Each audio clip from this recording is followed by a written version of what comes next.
Hello friends, मैं प्रियंका आर्या आप सबका आपके अपने चैनल लेट्स स्टार्ट स्टडी में बहुत बहुत स्वागत करती हूँ। आज मैं आप सबके लिए सुपर टेट एग्जाम के लिए हिस्ट्री की क्लास लेके आई हूँ। जैसे कि आप सबको पता है कि सुपर टेट एग्जाम के लिए आपको सिर्फ मॉडर्न हिस्ट्री पढ़ना है। तो आज हम पढ़ेंगे भारतीय अर्थव्यवस्था पर ब्रिटिश साम्राज्य का क्या प्रभाव रहा। जैसे आप सबको पता है कि भारत में यूरोपीय कंपनियों का आगमन हुआ। उन कंपनियों का मुख्य उद्देश्य उस समय क्या था? व्यापार करना। पहले उनमें व्यापार के लिए आपस में संघर्ष हुआ। जैसे भारत में अंग्रेज आए, फ्रांसीसी आए, डच आए, पुर्तगाली आए। एक समय आता है कि जब क्या होता है, इनके आपस में संघर्ष होते होते अंग्रेजों को इसमें क्या होता है, विजय प्राप्त होती है। फिर अंग्रेजों ने भारत की राजनीतिक, आर्थिक, सामाजिक स्थिति देखा तो इनके मन में क्या हुआ, भारत में शासन करने की इच्छा हुई। इसके लिए उन्होंने साम दंड भेद की नीतियां अपनाई। इस तरह से क्या हुआ, भारत में एक समय पश्चात क्या हुआ, भारत में लगभग अधिकांशतः स्थानों पर अंग्रेजों ने अपना शासन स्थापित कर लिया। इसके पश्चात अलग अलग नीतियां लाते रहे। जैसे आपका regulating act, Pitt's India act आया, भारत शासन अधिनियम आया, अलग अलग नीतियां, चार्टर एक्ट्स आए।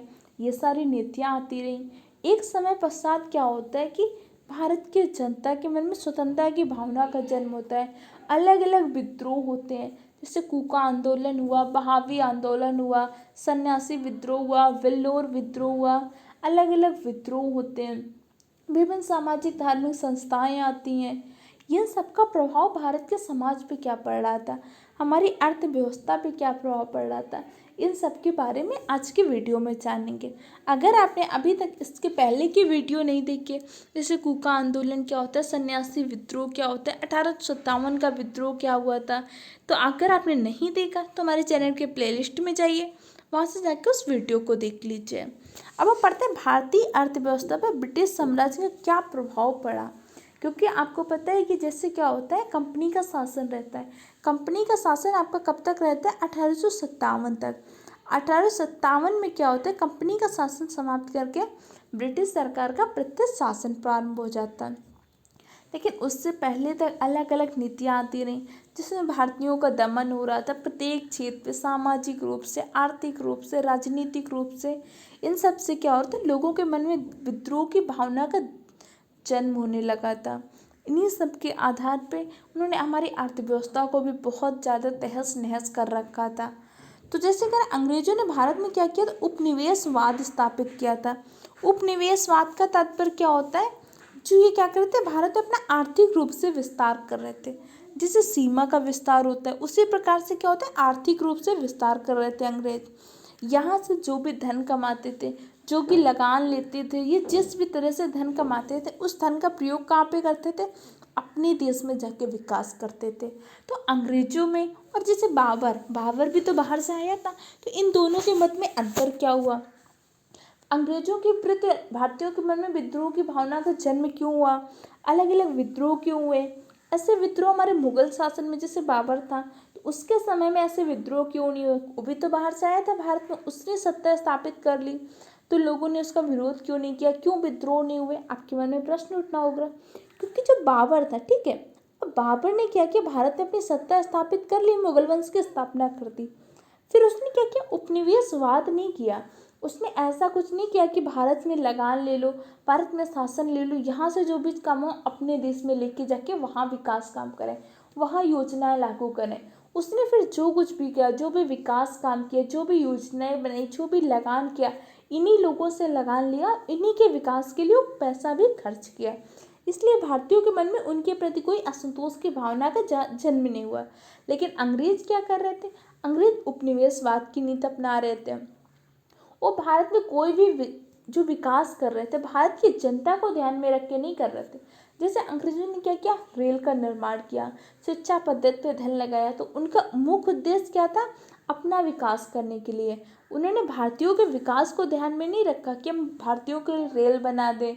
उन्होंने इसलिए रेल का निर्माण किया क्योंकि उनके लिए क्या हो रहा था, सामान परिवहन की, जो माल ला रहे थे उसके परिवहन आसानी से हो सके। तो वो क्या कर रहे थे, जो भी नीतियाँ, जो भी नियम, सब अपने देश के विकास के लिए, अपने देश के समृद्धि को ध्यान में रख के बना रहे थे। तो अंग्रेज जो ब्रिटिश उपनिवेशवाद हुआ, इसका मुख्यतः 3 चरण है। पहला चरण है आपका वाणिज्यिक पूंजीवाद का चरण। जो आपके कब से कब तक चला, 1757 से 1813 तक। सेकंड है आपका औद्योगिक पूंजीवाद का चरण, जो 1853 से 1858 तक चला। थर्ड है वित्तीय पूंजीवाद का चरण, 1858 से 1947, मतलब भारत की स्वतंत्रता तक। जैसे आपको पता है कि 1757 में अलग अलग आपके युद्ध होते हैं। बंगाल के नवाबों से युद्ध होते हैं। बंगाल के नवाब जैसे मुर्शिद कुली कासिम, सिराजुद्दौला, मीर कासिम, अलग अलग नवाबों से युद्ध होते हैं। धीरे धीरे कंपनी ने क्या किया, बंगाल में अपना आधिपत्य स्थापित किया। इसके पश्चात क्या होता है, कंपनी क्या कर रही थी, अपना वाणिज्यिक पूंजीवाद स्थापित करने की कोशिश कर रही थी। वाणिज्यिक पूंजीवाद का तात्पर्य क्या होता है, अभी अपना कंपनी बिजनेस फैलाने की कोशिश कर रही थी। अभी कंपनी ने ना ही किसी प्रकार के अपने राजनीतिक का विस्तार कर रही थी, ना ही किसी प्रकार का अपना औद्योगिक विस्तार कर रही थी। कंपनी का भी मुख्य उद्देश्य क्या था, वाणिज्यिक पूंजीवाद, कि हम किस तरह से ज़्यादा व्यापार कर सकें, अपने व्यापार का विस्तार कर सकें, किस तरह से यहाँ से ज़्यादा धन कमा सकें, अपने वहाँ का सामान किस तरह से यहाँ से बेच सकें। जो सामान यहाँ पे सस्ता है लेकिन वहाँ पे महंगे दामों पे बेचा जाएगा, उसको यहाँ से कैसे ले जा सके, कैसे अपनी अलग अलग कोठियाँ स्थापित कर, जैसे सूरत में, मछलीपट्टनम में, अलग अलग स्थानों पे अपनी कोठियाँ स्थापित कर रहे थे। और फिर धीरे धीरे क्या किया, उन कोठियों की किलेबंदी, जैसे फोर्ट विलियम की किलेबंदी प्रारंभ की, ये मैंने आपको पहले पढ़ाया था। फोर्ट विलियम की किलेबंदी कर दी। ऐसे अलग स्थानों पे अपनी क्या कर रहे थे, कोठियाँ स्थापित कर रहे थे। और धीरे धीरे क्या हो रहा था, जैसे बंगाल पर आधिपत्य कर लिया, बंगाल प्रेसिडेंसी की स्थापना होगी, मद्रास प्रेसिडेंसी की स्थापना होगी, बम्बई प्रेसिडेंसी की स्थापना। ऐसे धीरे धीरे आपके किस चरण में कर रहे थे, वाणिज्यिक पूंजीवाद के चरण में, जो आपका 1813 तक चलता है। सेकेंडली चरण आपका कौन सा होता है, औद्योगिक पूंजीवाद का चरण। अब औद्योगिक पूंजीवाद के चरण में क्या कर रहे थे, अब जैसे व्यापार का तो विस्तार कर लिया, अब इन्होंने क्या किया, औद्योगिकरण पे बल दिया। अब ये क्या कर रहे थे, भारत का जो वस्त्र उद्योग था, भारत का जो हस्तशिल्प कला थी, उन सब का क्या कर रहे थे, हतोत्साहित कर रहे थे। भारत को कच्चे माल का स्रोत बना रहे थे। भारत से कच्चा माल लेके जाते और अपने देश में जाके क्या करते, अलग अलग मशीनें, कारखाने, संयंत्र स्थापित कर रहे थे। वहाँ से माल को तैयार करके लाते और उसी माल को भारत में क्या करते, बहुत ही ऊंचे दामों पर बेचते।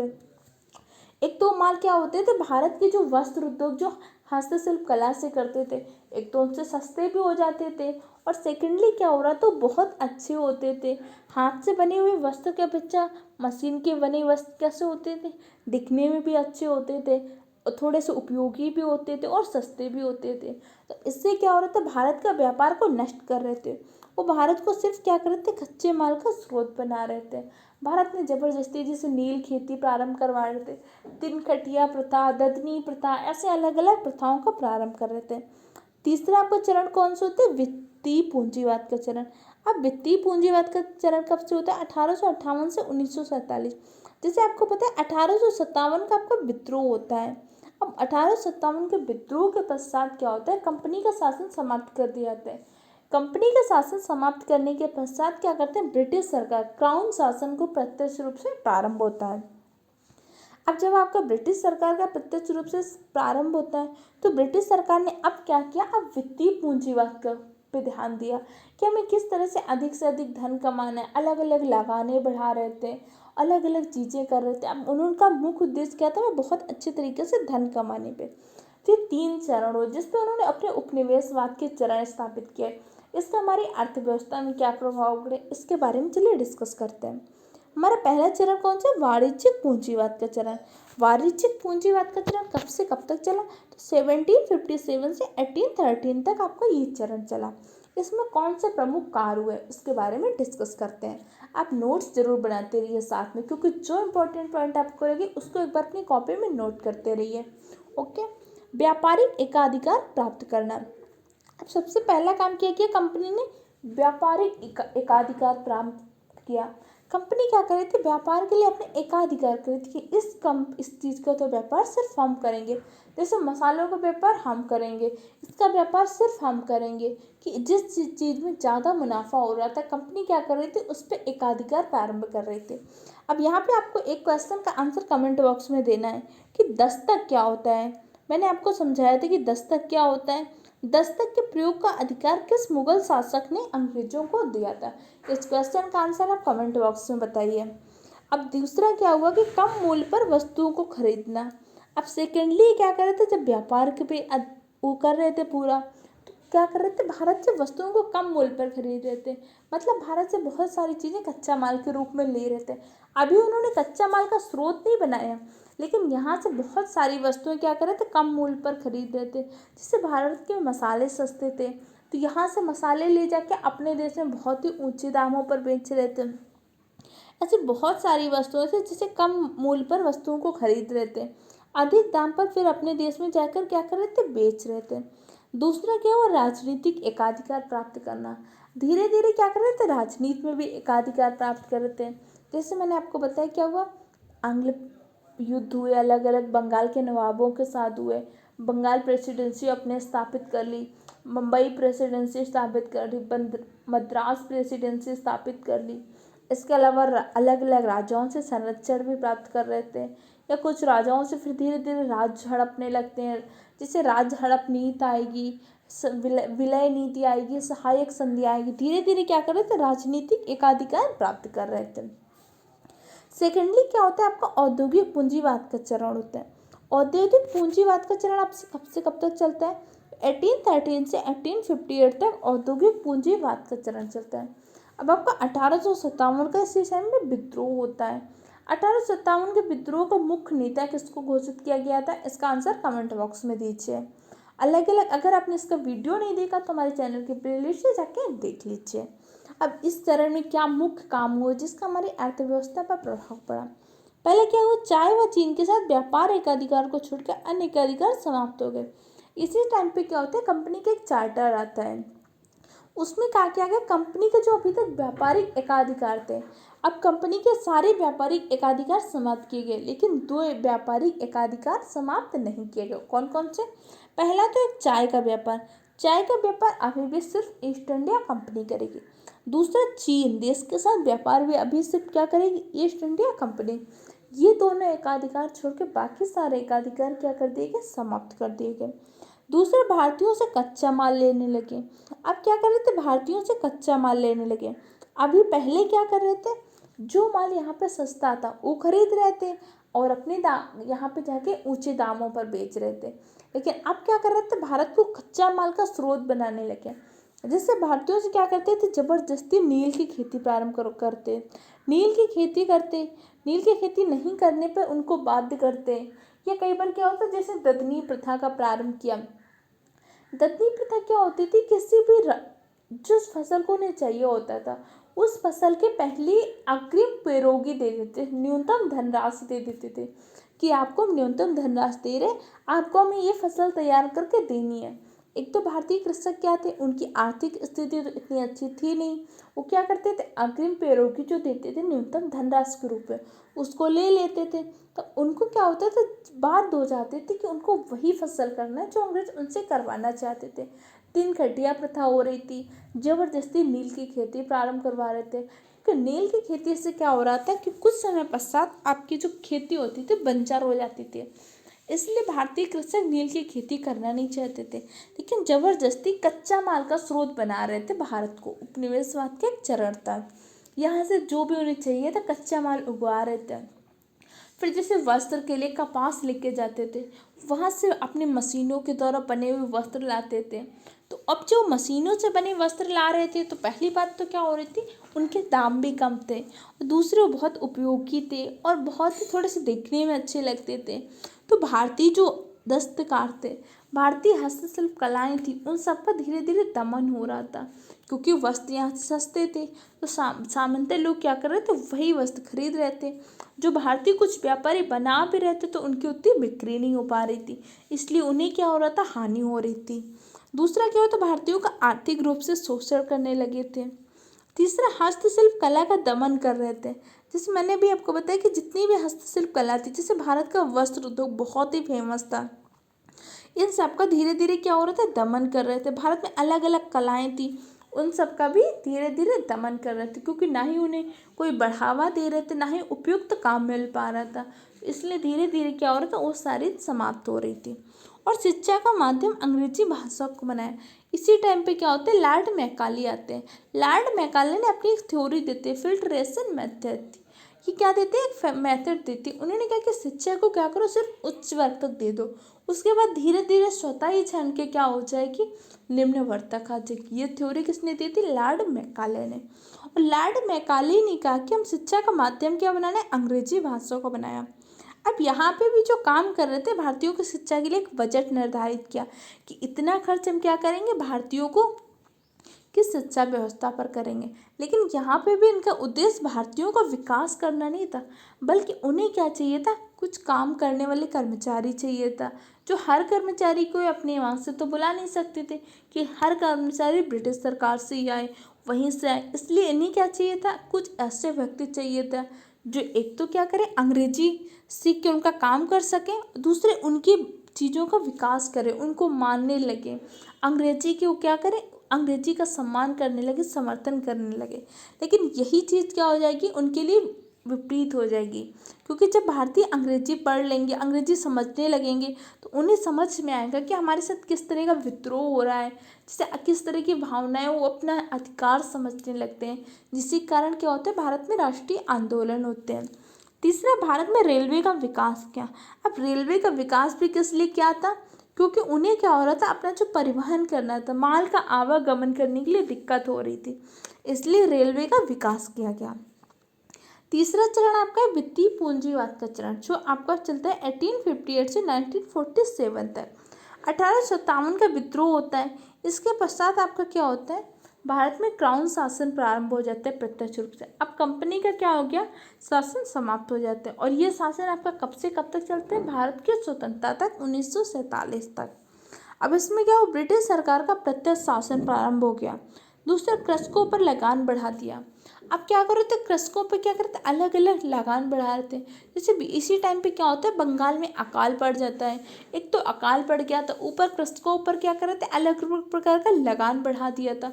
उन्हें बहुत ज़्यादा अपनी भूमि के लिए लगान देना पड़ता था। विभिन्न भू राजस्व प्रणाली की स्थापना की, जैसे आपकी स्थायी व्यवस्था, रैयतवाड़ी व्यवस्था, महालवाड़ी व्यवस्था, सूर्यास्त नियम, ऐसी अलग अलग भू राजस्व प्रणाली की स्थापना कर दी, जिससे क्या हो रहा था, कृषकों के लिए कृषि करना भी बहुत ज़्यादा मुश्किल हो जाता है। एक तो लगान ज़्यादा ले रहे थे, ऊपर से अलग अलग व्यवस्थाएं ला रहे थे। जमींदारों पर एक नियम लागू कर दिया था, सूर्यास्त का नियम। सूर्यास्त के नियम में क्या था, एक निश्चित राशि तय कर देते थे कि हमें इस जमींदार से इतनी राशि लेनी है। जमींदार वो राशि किससे वसूलते थे, ग्रामीणों से। अगर उस टाइम तक उस राशि को नहीं दे पाते थे, तो उनकी क्या होती थी, जमींदारी को ख़त्म कर देते थे, किसी दूसरे को जमींदारी दे देते थे। इस तरह से विभिन्न भू राजस्व प्रणाली की स्थापना की। आरबीआई व एम्पीरियल बैंक ऑफ इंडिया की भी इसी टाइम पे स्थापना हुई थी। तो इस तरह से आज आपने जाना कि भारत में जो इसका वित्त उपनिवेशवाद के मुख्य 3 चरण थे, 3 चरण के कौन कौन से प्रमुख काम हुए, इन सब के बारे में जाना। अब कल के वीडियो में हम जानेंगे भारतीय अर्थव्यवस्था पर ब्रिटिश साम्राज्य का प्रभाव क्या पड़ा। आज तो हमने जाना उपनिवेशवाद के चरण क्या थे, उन चरण के अंतर्गत कौन कौन से कार्य हुए, इसका प्रभाव क्या पड़ा, इसको हम नेक्स्ट वीडियो में जानेंगे। अगर आपको कोई चीज़ नहीं समझ में आई हो तो हमसे कमेंट में पूछ सकते हैं। अगर आपको वीडियो हेल्पफुल लगा हो तो चैनल को सब्सक्राइब करें, वीडियो को लाइक करें और अपने दूसरे फ्रेंड के साथ भी शेयर करें। सुपर टेट एग्जाम के लिए हमारे चैनल पे सीडीपी की, हिस्ट्री की, पॉलिटी की, साइंस की क्लासेस चल रही हैं। इसके अलावा अदर टीचिंग एग्जाम के लिए जैसे केवीएस की, सीटेट की भी क्लासेस चल रही हैं। आप इन सारी क्लासेस को देखते रहिए, नोट्स बनाते हैं, रेगुलर वे पे रिवीजन करते रहिए और वीडियो को सबके साथ शेयर कीजिए, क्योंकि आप जब वीडियो को लाइक करते हैं और आप वीडियो में जो कमेंट देते हैं, आपका फीडबैक, इससे से हमें मोटिवेशन मिलता है, जिससे मैं और वीडियो बनाती हूँ। तो आप सबका मोटिवेशन मिलता रहे, इसी तरह से वीडियो को शेयर करते रहिए और स्टडी रेगुलर वे पे करते रहिए। और अगर आपको पीडीएफ फॉर्म में नोट्स चाहिए तो टेलीग्राम चैनल को ज्वाइन कर लीजिए। Okay friend, thank you for the watching my video.